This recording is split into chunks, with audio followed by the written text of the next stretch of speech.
Malik Carter lived in the heart of North Philly, a place where dreams were either chased hard or lost fast. At 13, Malik wasn't special. He was short for his age, wore hand-me-down shoes, and rarely raised his hand in class. But he loved basketball, not for fame, not for followers, but for that sound.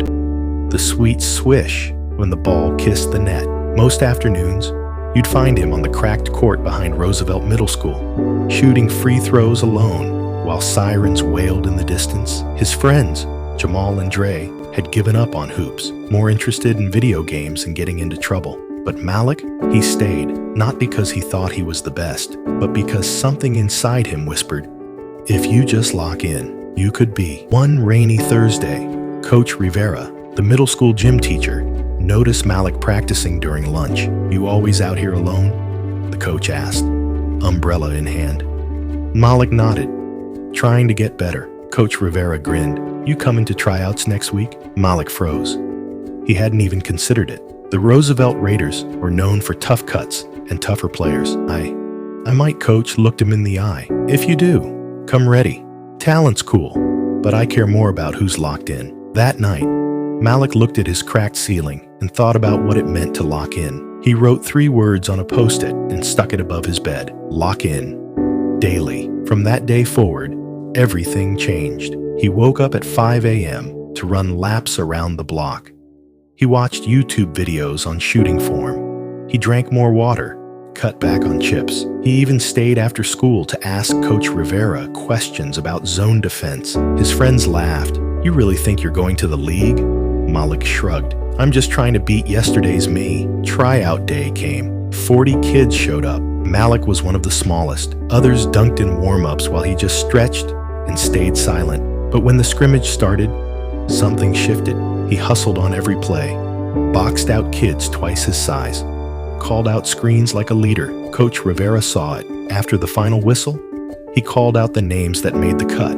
Malik Carter. Malik blinked. Had he heard right? You earned it, Coach said. You locked in. A month into the season, the Raiders were undefeated. But in the semifinals of the city tournament, their star point guard rolled his ankle. Everyone looked around in panic. Coach turned to Malik. You ready? Malik's stomach dropped. This was bigger than anything he'd trained for. The opposing team had state-ranked players, cameras, college scouts, but Malik had a decision: shrink or lock in. He tightened his laces, repeated his mantra in his head, and walked onto the court. The game was fast. Bodies flew, trash talk echoed. The Raiders fell behind by 10. During a timeout, Coach leaned in. You don't have to play perfect. Just play focused. Play your game. That's when it clicked. In the final quarter, Malik went off. Not with flashy moves, but with smart plays. A steal here, a no-look assist, a clutch mid-range jumper. With 6 seconds left, the Raiders were down by 1. Their best shooter was double-teamed. Malik had the ball. He could feel his heart pounding. Lock in! He drove to the elbow, pump faked, and pulled up. Swish. Game. The crowd exploded. After the game, Coach Rivera pulled Malik aside. I saw you transform out there. You weren't just playing ball. You were leading. Malik smiled, sweat dripping, chest heaving. I just did what I practiced. That night, his inbox had a message from a private high school with a full-ride scholarship offer. We love your work ethic, the coach wrote. Let's talk. His mom cried reading it. Malik just looked at the Post-it on his wall. Lock in. Daily. Years later, Malik gave a speech at his high school graduation. By then, he'd become the team captain, an honor student, and a mentor to younger players from his old neighborhood. He stood at the podium, holding up the same yellow Post-it note. People ask me all the time, what was the secret? There was no secret, just this. I locked in every single day, and I never let go. The crowd clapped.